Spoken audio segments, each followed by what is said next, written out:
Museum के अंदर कदम रखते ही मुझे ऐसा लगा जैसे मैंने किसी दूसरी दुनिया में प्रवेश कर लिया हो। हवा में एक अजीब सी ठंडक थी और चारों तरफ सन्नाटा, ऐसे कि मेरी सांसों की आवाज़ भी गूंज रही थी। दीवारों पर पुरानी तस्वीरें और अखबारों की कटिंग्स टंगी थी, जिसमें वॉरेन्स के पुराने केसेस की बातें थी। मेरे कैमरे की लाल बत्ती चमक रही थी और मैंने अपने सब्सक्राइबर्स के लिए रिकॉर्डिंग शुरू कर दी। दोस्तों, मैं अभी वॉरेन्स के ओकल्ट म्यूजियम के अंदर हूँ। यहाँ हर चीज़ भूतिया लग रही है। देखिए ये तस्वीरें, ये वो केसेस हैं जिन्हें एड और लॉरेंस वॉरेन्स ने सुलझाया था, लेकिन हम यहाँ एनाबेल की सच्चाई जानने आए हैं। मैंने उस बूढ़े आदमी की तरफ देखा जिसने मुझे अंदर आने दिया था। उसका नाम रमेश था और वो म्यूजियम का पुराना केयर टेकर था। उसने मुझे एक लंबे अंधेरे गलियारे की तरफ इशारा किया। वो वहाँ है जहाँ गुड़िया रखी थी। मैं गलियारे की तरफ आगे बढ़ी। मेरे जूतों की आवाज़ फर्श पर गूंज रही थी। गलियारे के आखिरी सिरे पर एक कांच का बॉक्स था। उसके ऊपर एक क्रॉस लटक रहा था, लेकिन बॉक्स खाली था। मैंने कैमरे को जूम किया। दोस्तों, ये वो जगह है जहाँ एनाबेल को रखा गया था, लेकिन देखिए ये अभी खाली है। अचानक मेरे पीछे से एक ठंडी हवा का झोंका आया। मेरे रोंगटे खड़े हो गए।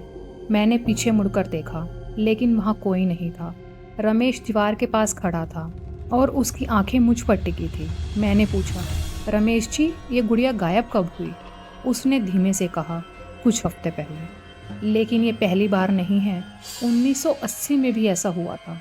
उस वक्त वो एक रात के लिए गायब हुई थी और जब वो वापस आई तो म्यूजियम में एक गार्ड की मौत हो गई थी। मेरे गले में कुछ अटक गया। क्या? तो यह आप कह रहे हैं कि ये गुड़िया? मैं कुछ नहीं कह रहा, उसने मेरी बात काट दी। तुम खुद देख लो। उसने मुझे एक पुरानी फाइल दी जिसमें एनाबेल के केस की डिटेल्स थी। मैंने फाइल खोली। उसमें कुछ पुरानी तस्वीरें थी गुड़िया की और कुछ पन्नों पर खून के धब्बे जैसे निशान। एक पेज पर लिखा था, इसे कभी मत छूना, ये तुम्हें देख रही है। मैंने फाइल बंद कर दी और कैमरे की तरफ देखा। दोस्तों, ये फाइल, इसमें कुछ ऐसा है जो मुझे समझ नहीं आया, लेकिन एक बात साफ है, ये गुड़िया कोई साधारण चीज़ नहीं है। तभी म्यूज़ियम की लाइट्स झपझपाने लगी। मैंने रमेश की तरफ देखा, लेकिन वो गायब था। रमेश जी, मैंने आवाज़ लगाई। कोई जवाब नहीं। मेरे कैमरे की बैटरी अचानक लो होने लगी, जबकि मैंने उसे फुल चार्ज किया था। मैंने सोचा शायद ये माहौल मुझे डरा रहा है। मैंने खुद को संभाला और गलियारे में आगे बढ़ा। अचानक मुझे एक कैमरे के कोने से फुसफुसाहट सुनाई दी, मेरे नाम की आवाज़। मैं रुक गई। मेरे दिल की धड़कन इतनी तेज थी कि मुझे लगा वो बाहर निकल आएगी।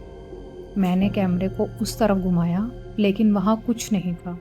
फिर मेरी नज़र एक पुराने दर्पण पर पड़ी। उसमें मेरा प्रतिबिंब दिख रहा था, लेकिन मेरे पीछे एक छोटी सी गुड़िया खड़ी थी। मैंने झटके से पीछे देखा, लेकिन वहाँ कुछ नहीं था। ये क्या था? मैंने खुद से कहा।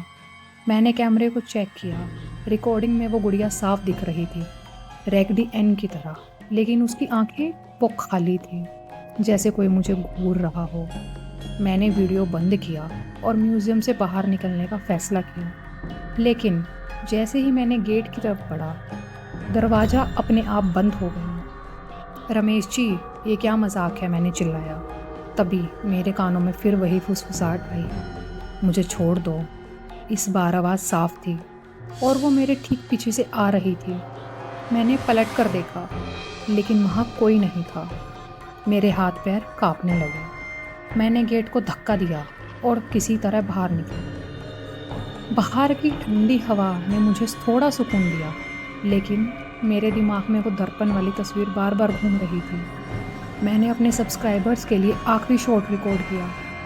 दोस्तों, मैं नहीं जानती ये क्या था, लेकिन एक बात पक्की है, एनाबेल की कहानी अभी ख़त्म नहीं हुई थी। मैं अब लुइसियाना जा रही थी, जहाँ कुछ लोग दावा कर रहे हैं कि उन्होंने गुड़िया को देखा है। मेरे साथ बने रहिए और इस वीडियो को लाइक और शेयर करना ना भूलें।